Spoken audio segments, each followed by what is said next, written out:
Yeah, we're definitely short, which also leads to our inability to cover some of the ground without having a lot of shifting that takes place. Our majors, our zone commanders, these lieutenants, they actually do a good job of moving things around each day. I can tell you, in all honesty, I've gone to most when I've gone to roll calls, it's probably at 50% that there's a complete, set of men and women ready to go out for their beats. So most beats, most zones have 14 beats. I've been at times where it was only 11, and sometimes it's 12 being covered, which means that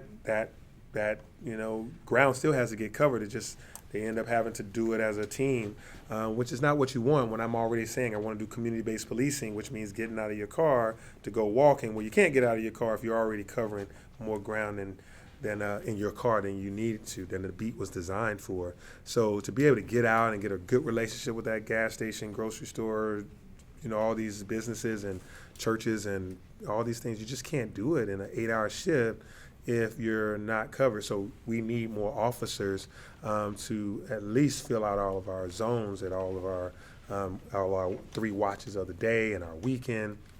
So this is where I come up with the number that we need to hire 250 officers in a year, and then cut down the number that we lose to retirements or resignations or other, terminations and other things.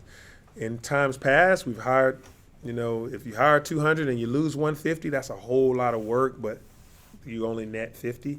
And so we don't want to be in that posture. I want to hire 250 and lose less than half of that, and hopefully lose closer to 100, 120 versus losing, a substantial number where you have to keep this going. So I think for the next 3 years, we're going to have to hire 250 a year and try to keep at least 100, 120, 130 of those individuals.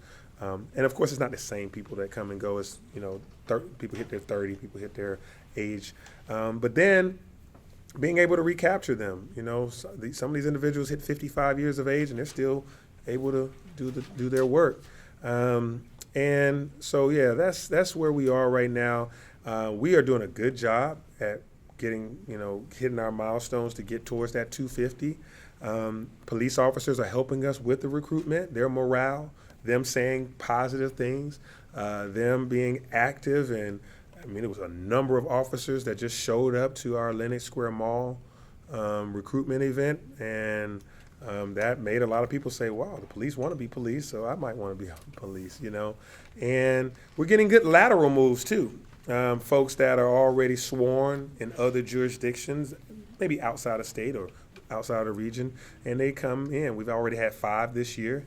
That may not sound like a huge number, but those folks are already trained and they are coming this way. And so we do a Atlanta-based training versus a 26-week from, fresh off the street to now coming into the police profession. These folks get about an 8 to 10 week kind of Atlanta, supplement, and they're ready to go much quicker. So those 5, some of them are hitting the streets already as officers. What's being done to entice them? Obviously, it's not